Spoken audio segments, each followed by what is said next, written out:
اور گوادر اب جو ٹیکس فری زون جو ہے قرار دے دیا گیا بلوچستان سے، کتنا امپورٹنٹ ہے یہ؟ دیکھیں سب سے پہلے تو ہمیں یہ سمجھنے کی ضرورت ہے کہ اس کا فائدہ کیا ہوگا، اور ہمیں اس سے ہسٹری سے ریفرنس کیا ملتا ہے. اگر ہم باقی جو ریسنٹلی ماڈرن ہسٹری کے اندر پورٹ سٹیز ڈیولپ ہوئی ہیں، جس طرح کہ دبئی ہو گیا یا سنگاپور ہو گیا یا اور ماڈرن پورٹ سٹیز ہو گئی جو ڈیولپ ہوئی ہیں، وہ اسی جو ٹیکس فری زون کو ان کو ڈکلیئر کیا جاتا ہے، اس کے بعد وہ ڈیولپ ہوتی ہیں. اس سے ہوتا یہ کہ آپ کی اکانومی یا اکنامک جو ایکٹیویٹیز ہوتی ہیں وہ بوم ہوتی ہیں. یہاں پہ ٹورزم بڑھے گا، یہاں پہ ہاؤسنگ سوسائٹیز بڑھیں گی، اس کو آپ ریئل اسٹیٹ کہتے ہیں، وہ بڑھے گا. یہاں پہ جاب اپرچونیٹیز کریٹ ہوں گی. ابھی ہم نے ریسنٹلی دیکھا ہے کہ جو گوادر کا انٹرنیشنل ایئرپورٹ ہے وہ بھی کمپلیٹ ہو گیا، اور اس کی جو رن وے ہے اس کو ڈے اینڈ نائٹ آپریشنز کے لیے کلیئر کر دیا گیا ہے. اور انشاءاللہ اس سال 2023 کے اندر ستمبر کے اندر یہ جو ایئرپورٹ ہے یہ کمپلیٹلی آپریشنل بھی ہو جائے گا. اس کے علاوہ اس کے ساتھ ساتھ ایک بڑی امپورٹنٹ بات ہے، گوادر کو for the first time in the history of Pakistan اس کی جو بجلی ہے اس کو نیشنل گرڈ کے ساتھ جو ہے وہ انٹیگریٹ کر دیا گیا ہے. یہ جو چھوٹے چھوٹے سٹیپس ہوتے ہیں، اس سے جو ہے کسی علاقے کی جو اکنامک ایکٹیویٹی ہے، اکنامک جو اس کی ٹوٹل اس کی آپ سمجھ لیں کہ جو وہاں پہ جاب کریشن ہے یا باقی بزنس کی جو گروتھ ہے اس میں ایک دم اضافہ ہوتا ہے.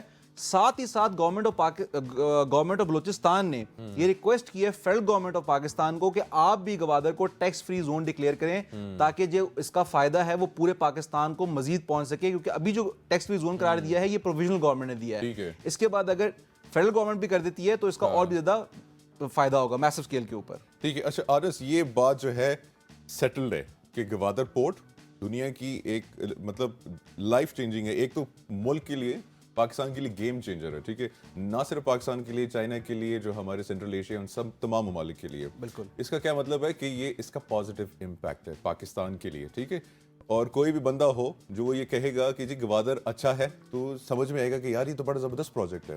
ٹھیک ہے، لیکن پچھلی گورنمنٹ میں اس پروجیکٹ کو روکا گیا. دیکھیں میں یہاں پہ یہ کہوں گا کہ کچھ ہمارے ملک میں مسئلہ یہ ہے کہ اگر کوئی ایک گورنمنٹ کوئی اچھا کام کر رہی ہوتی ہے تو جو گورنمنٹ چینج ہوتی ہے تو وہ جو نئی گورنمنٹ آتی ہے وہ پچھلی گورنمنٹ کے اچھے کاموں کو کنٹینیو نہیں کرتی. تو یہ تو ہمارا 75 سال سے مسئلہ ہے. لیکن اب ہمیں ضرورت اس امر کی ہے کہ ہم تمام ہمارے اسٹیک ہولڈرز بیٹھیں، تمام پولیٹیکل پارٹیز بیٹھیں اور بیٹھ کے فیصلہ کریں کہ ہم نے پاکستان کی اکانومی کو آگے کیسے لے کے جانا ہے.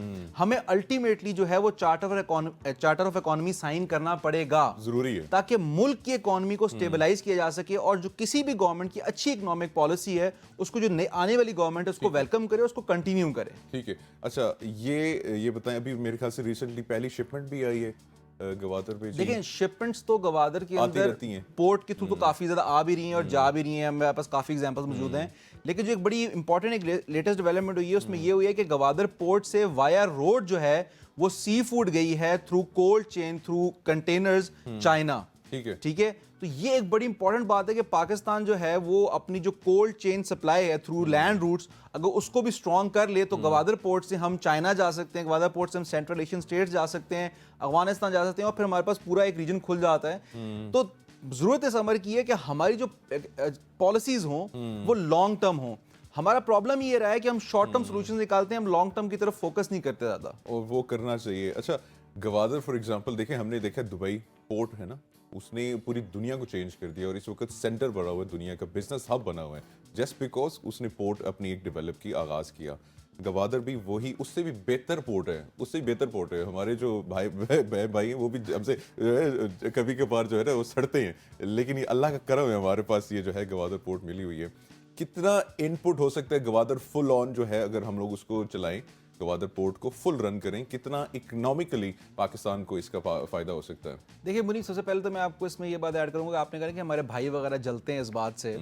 اس میں یہ چیز پٹ کروں گا کہ دیکھیں ہمیں بلوچستان میں ایٹ ایوری کاسٹ پیس کو لے کر آنا ہے، تاکہ اسے اسٹیبلٹی کریٹ ہو، تاکہ اس کے بعد اکنامک انجن رن ہو سکتا ہے. وداؤٹ پیس کچھ بھی نہیں ہو سکتا. اس کے اندر میں کہنا چاہوں گا کہ جو ہماری آرم فورسز ہیں وہ بہت ہی کلیدی کردار ادا کر رہی ہیں، اور آئے دن بلوچستان کو جو ہے وہ محفوظ سے محفوظ کیا جا رہا ہے. ریسنٹلی میں نے دیکھا ہے کہ ایک کلن تنظیم کا ایک سربراہ جس کو گرفتار کیا گیا اور پھر میڈیا میں پریزنٹ کیا گیا، تو وہ ایکٹیویٹیز بھی جو ٹیررزم کی ایکٹیویٹیز وہ بھی ڈاؤن فال کی طرف ہیں. اب ہم آپ کے دوسرے حصے کی طرف آئے ہیں سوال کی، جس میں آپ نے یہ پوچھے کہ کتنی اکانومک ایکٹیویٹی کتنا انجیکٹ ہو سکتا ہے اکانومی میں کر سکتا ہے. دیکھیں یہ ابھی بہت ہی رف فگرز ہوں گے، لیکن ہم یہاں پہ بلینز آف ڈالرز کی بات کر رہے ہیں. ٹھیک ہے، اور اتنے پیسوں کی ہم ضرور بات کریں کہ جو ہمارا ہمارا جو پرابلم رہتا ہے ہر وقت کرنٹ اکاؤنٹ ڈیفیسٹ کا، وہ ہم ایزیلی جو ہے اس کو وہ سرپلس میں کر سکتے ہیں. بٹ پھر میں یہاں پہ اس چیز کے اوپر فوکس کروں گا اور بار بار ایمفیسس کروں گا کہ ہماری جو پالیسیز ہیں وہ اتنی شارٹ ٹرم ہوتی ہیں کہ ہم لانگ ٹرم کا سوچتے نہیں ہیں. ہم چھوٹے سے گین کے لیے ہم جو بڑی، اب دیکھیں جس طرح کہ گوادر کا ایئرپورٹ ہے 2 سال سے اس کی پینڈنگ چل رہی ہے، فائنلی وہ اب جا کے ستمبر کے اندر 2023 کے اندر اس کو فلی آپریشنل کرنے کا فیصلہ کیا گیا ہے. تو ہمیں یہ دیکھنا پڑے گا کہ ہماری پرائرٹیز کیا ہیں. آیا ہماری پرائرٹیز پرسنل ہیں، شارٹ ٹرم ہیں، یا ہماری پرائرٹیز لانگ ٹرم ہیں؟ کیونکہ پاکستان کو ہم نے اکنامکلی سٹیبل کرنا ہے اور واقعی ایشیا کا ٹائگر بنانا ہے، جو کہ پاکستان بن سکتا ہے، پوٹینشیل موجود ہے، تو ہمیں لانگ ٹرم پالیسی کی طرف جانا پڑے گا. اور جو اپنی آپس کی گرجز ہیں، انا ہے، جو آپس کا ہمارا آپس کے اندر پرابلمز ہیں، ان کو سالو کر کے ملک کو آگے لے کے جانے کے لیے ایک ٹیبل پہ بیٹھنا پڑے گا. اچھا، لانگ ٹرم پالیسی کی آپ نے بات کی ہے، تو اس کا بھی 2050 کا ایک ماسٹر پلان ہے گوادر کا، اس کے بارے میں تھوڑا سا ہمیں بتائیں. دیکھیں پلانز پاکستان میں بہت بنتے ہیں، ٹھیک ہے، پلانز بنانے میں تو ہم اتنے آگے ہیں کہ جس کی حد کوئی نہیں ہے. بات ہے کہ اس پلان کے اوپر یا اس رول کے اوپر یا اس لا کے اوپر امپلیمنٹیشن کی. پلانس نہیں، وارڈ پاکستان کا بیڑا غرق کی. تو اب پلانز کے اندر دیکھا جائے تو گوادر جو ہے وہ کمپلیٹلی فنکشنل پورٹ سٹی انشاءاللہ بنے گا. پر پھر بات گھوم پھر کے وہی آتی ہے کہ گوادر میں آپ جتنی مرضی انویسٹمنٹ لے آئیں، آپ کو انویسٹمنٹ لے کے آنے کے بعد اس انویسٹمنٹ کو سیکیور بھی کرنا ہے. ٹھیک ہے، آپ نے فورن انویسٹر کو یہ سیکیورٹی اور سیفٹی پرووائڈ کرنی ہے کہ ہماری پالیسی لانگ ٹرم ہے، ہم آگے کا سوچ رہے ہیں. یہ نہیں کہ ہم 2 مہینے کچھ سوچ رہے ہیں، 6 مہینے کچھ سوچ رہے ہیں، پھر 4 مہینے ہم کسی اور چیز کے بارے میں سوچ رہے ہیں. تو ہمیں لانگ ٹرم پالیسیز بنانی پڑیں گی، جس طرح ہر ایک کامیاب اکانومی کی لانگ ٹرم پالیسیز ہوتی ہیں. اب دبئی کو دیکھ لیں، میرے سامنے پچھلے آپ لوگ سب دیکھ سکتے ہیں کہ 10 15 20 سال میں سنگاپور ڈیولپ ہوا ہے. اس سے پہلے سنگاپور کچھ بھی نہیں تھا. پوائنٹ کیا ہے کہ پراپر اسٹیبل اکنامک پالیسیز ہیں، اس کے اوپر ہر گورنمنٹ عمل کرتی ہے اور وہ اپنی چیز کو اچیو کر لیتے ہیں. اور آن دی ادر ہینڈ ہم جو ہے، اگر آپ گوادر کی آپ ہسٹری دیکھیں تو ہم 90s بلکہ 80 سے گوادر بنا رہے ہیں. اگر آپ گوادر کو اسٹڈی کرنا شروع کریں، کیونکہ یہ ڈیپسٹ سی پورٹ ہے اس ریجن کے اندر، ٹھیک ہے، تو ہم ایک عرصے سے اس کو بنا رہے ہیں. ہم سے ابھی تک کیوں نہیں بنا یا ہم سے کیا اس میں مسئلے آئے ہیں؟ وہ تو چائنا نے آ کے اس میں انویسٹ کر دیا ہے، بلینز آف ڈالر انجیکٹ کر دیا، آلموسٹ 50-55 بلین ڈالر انجیکٹ کیے. ابھی بھی آپ دیکھیں کہ کتنی جگہ پہ جو اسپیشل اکنامک زونز ہیں جو سی پیک کے روٹ پہ آتے ہیں وہ ڈیولپ نہیں کیے گئے. کیوں نہیں کیے گئے؟ آخرکار غلطی ہماری اپنی ہوتی ہے، ہم دوسرے پہ بلیم گیم یا بلیم ڈالنے کی اس کو تلاش کرتے رہتے ہیں. As a nation of almost like I would say 30 crore people, ہمیں جو ہے اس کا ذمہ داری لینی پڑے گی. یہ اس میں بھی بڑی کنفیوژن ہے. کوئی 22 کہتا ہے، کوئی 21 کہتا ہے، کوئی 23 کہتا ہے، کوئی 28 کہتا ہے، کوئی 30 کہتا ہے، کوئی 32 کروڑ کہتا ہے. یہ تعین جو ہے نا، اس کا کرنا بہت ضروری ہے کہ آخر ہم کتنے ہیں. یہ بھی بڑا ضروری ہے نا بھائی، یہ بہت ضروری بات ہے، پلاننگ کے لیے بڑا ضروری ہے، وہ جو کرتے نہیں ہیں. میرا خیال ہے اس پہ میں کوئی نئی بات کروں تو بہتر ہے. اچھا، سیکیورٹی کی بات کرتے ہیں، کیونکہ سیکیورٹی بہت عام ایشو ہے. اور گوادر جو ہے، جس طرح میں نے پہلے کہا، کچھ لوگ اگر جلتے ہیں، حسد کرتے ہیں، تو کچھ لوگ تو ہیں جو کہ یہ منصوبہ جو ہے ناکام بنانا چاہتے ہیں. ٹھیک ہے، اس میں سب سے پہلے ہمارے ایک پڑوسی آ جاتے ہیں جو ہمارے لیفٹ سائڈ پہ ہیں. ٹھیک ہے، ڈی ایچ ایل کی بات نہیں کر رہا ہوں میں، وہ جو انڈیا ہے نا بارڈر والا، اس کی میں بات کر رہا ہوں. ٹھیک ہے، اور ایک ہے جی امریکہ. ٹھیک ہے، ان کی پالیسی یہ ہے دونوں ملکوں کی کسی طریقے سے اس کو ناکام بنایا جائے. امریکہ نے چائنا کو کاؤنٹر کرنا ہے اور پاکستان، انڈیا چاہتا ہی نہیں نا کہ پاکستان اپنے پیروں پہ کھڑا ہو. اس کو کاؤنٹر کرنا کتنا ضروری ہے؟ ہماری آرمڈ فورسز آلریڈی کر رہی ہیں، پراکسی وارز ہیں، ہائبرڈ وارز چل رہی ہیں. گوادر کو ڈیفینڈ کرنے میں پاکستان کی پولیٹیکل جو سٹیک ہولڈرز ہیں ان کا کتنا کلیدی کردار ہے، اہم کردار ہے؟ دیکھیں، کوئی بھی سیکیورٹی پالیسی ہوتی ہے، ملٹری کا کام ہوتا ہے اس جا کے سیکیورٹی پالیسی کو امپلیمنٹ کر دے، لیکن لانگ ٹرم سسٹینیبلٹی کے لیے، لانگ ٹرم گروتھ کے لیے یا اسٹیبلٹی کے لیے کام پھر پولیٹیشینز کا یا پولیٹیکل پارٹیز کا ہی ہوتا ہے. کیونکہ ملٹری جو ہے وہ آپ کو ایک دم جا کے ایک شارٹ ٹرم سولوشن پرووائڈ کر دیتی ہے، ایک ویکیوم کریٹ کر کے دے دیتی ہے جہاں پہ پولیٹیکل فورسز جا کے پھر اپنے جڑیں بناتی ہیں اور پھر اس سسٹم کو اسموتھ کرتی ہیں. انفارچونیٹلی پھر وہی بات آ جائے گی کہ جو ہماری پولیٹیکل پارٹیز ہیں وہ اپنے مسئلوں سے فارغ نہیں ہو رہی ہیں کہ وہ جو ہے کسی اس چیز پہ فوکس کر سکیں. یہاں پہ آپ نے بات کی کہ ہمارا پڑوسی ملک بھارت، اور آپ نے پتہ نہیں شاید امریکہ کا بھی نام لیا. ان کا امریکہ کا نام تو ویسے بھی پاکستان میں ہر جگہ ہر چیز میں آ ہی جاتا ہے، کچھ بھی ہو جائے پاکستان میں امریکہ کا نام آ جاتا ہے. اس میں ہمارے بہت سے سو کالڈ برادر اسلامی ممالک بھی شامل ہیں گوادر کو یا بلوچستان کو ڈی اسٹیبلائز کرنے میں. میرا خیال ہے ان کا نام لینے کی ضرورت نہیں ہے، ہم سب لوگ جانتے ہیں. پوائنٹ یہ ہے کہ دیکھیں جب تک ہم اپنے آپ سے سنسیئر نہیں ہوں گے نا تو کوئی ہمارے ساتھ سنسیئر نہیں ہوگا. انٹرنلی اسٹرینتھن ہونے کی بہت ضروری ہے. انٹرنلی بھی, اور دیکھیں سب سے امپورٹنٹ بات یہ ہے کہ آپ اپنے ملک کو کس طرح ڈیفینڈ کرتے ہیں. ٹھیک ہے, آپ جب اپنے ملک کی باری ہے تو میں تو اپنی قوم کو ہمیشہ کہتا ہوں کہ اپنی آپس سے اختلافات کو بھلا دیں اور پہلے یہ فوکس کریں کہ آپ نے اپنے ملک کی ہر طرح کی باؤنڈری, چاہے وہ فزیکل باؤنڈری ہو چاہے وہ نظریاتی باؤنڈری ہو, اس کا دفاع کس طرح کرنا ہے. اس کے بعد جو انٹرنل ڈفرینسز ہیں, انٹرنل میٹرز ہیں, وہ بعد میں سولو کیے جا سکتے ہیں. بلوچستان کی سیکیورٹی کو آپ لے کے دیکھ لیں. اگر آپ ابھی آپ فینسنگ کر رہے ہیں, فینسنگ سے آپ کا کافی بہتر ہو گئے حالات, کے پی کے بھی ٹھیک ہے, ابھی آپ ادھر بھی فینسنگ کر رہے ہیں تو یہاں بھی بہتر ہو جائیں گے, حالات مزید بہتر ہو جائیں گے. پھر آبویسلی آئی بی اوز بھی ساتھ ساتھ چل رہے ہیں, آئے دن ہم سن رہے ہوتے ہیں, آئی ایس پی آر کے پریس ریلیز آ رہے ہوتے ہیں کہ آئی بی او فلاں جگہ پہ ہوا, فلاں جگہ پہ ہوا. اس کے ساتھ ساتھ میں ایک چھوٹی سی بات اور بھی کہنا چاہوں گا کہ جب تک آپ بلوچستان کے اندر جاب اپرچونٹیز کریٹ نہیں کریں گے مزید, دیکھیں ٹیررزم کو کرب کرنے کے ملٹیپل ویز ہوتے ہیں. ٹھیک ہے, ایک تو ہوتا ہے کہ آپ آئی بی او کر دیں, ٹھیک ہے, وہ ایک پارٹ ہے, کائنیٹک آپریشنز ایک پارٹ ہے.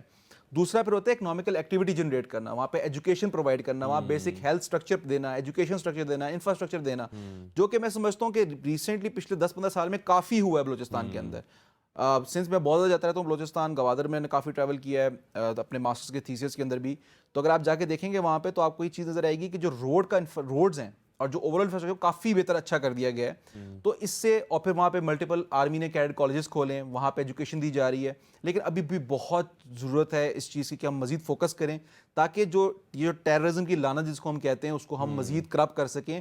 کائنیٹک آپریشنز ایک پارٹ ہے اور یہ دوسرا میں نے پارٹ بتایا, 2 پارٹ, یہ دونوں مل کے ساتھ چلیں گے گاڑی کے 2 پہیوں کی طرح, تو جو ہے ہم وہاں پہ پراپر آپ سمجھ لیں کہ اسٹیبلٹی لے کے آ سکتے ہیں. اچھا, یہ میں یہاں پہ ایڈ کروں, خواتین و حضرات, جو بلوچستان ہے نا, ہم جب وہ اس کا پروونس کا نام سنتے ہیں نا, تھوڑا سا نا خوف آتا ہے کہ یار وہاں پہ پتہ نہیں کیسے حالات ہوں گے, یہ ہوں گے. تو میں آپ کو بتاؤں کہ حالات بالکل ٹھیک ہیں الحمدللہ. وہاں پہ لڑکیاں اکیلے بائک پہ ٹریول کر کے جاتی ہیں جی بلوچستان, اور وہ وہاں پہ اس کو ایکسپلور کرتی ہیں. پاکستانی بھی اور جو فارنرز بھی ہیں وہ بھی جا کے ایکسپلور کرتی ہیں بلوچستان کی جو خوبصورتی ہے.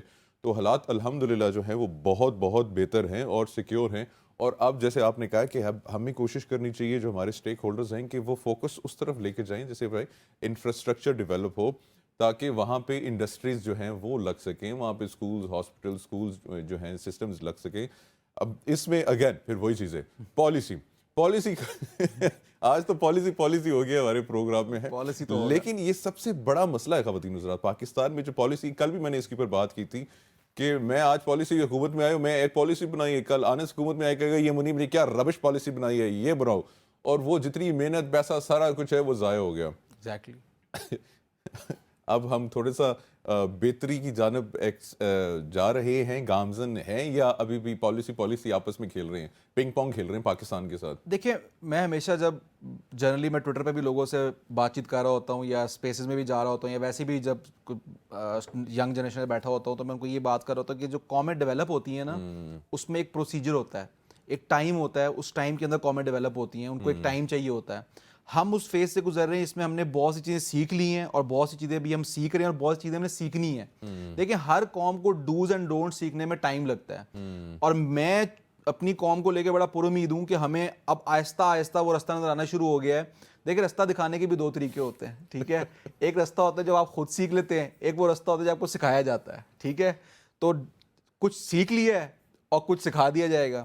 تو اس طریقے سے قومیں ڈیولپ ہوتی ہیں, اور پھر آہستہ آہستہ تمام جو اسٹیک ہولڈر ہوتے ہیں ان کو یہ بات سمجھ آتی ہے کہ جو ہماری بھی بقا ہے اور جو ملک کی بقا ہے اور جو ہماری قوم کی بقا ہے وہ اس میں ہے کہ ہم ایک ٹیبل پہ بیٹھیں, بات چیت کریں, مسئلے کا حل نکال کے آگے جائیں. پیچھے جو ہو چکا ہے, پیچھے کی چیزوں کو ہم ٹھیک نہیں کر سکتے.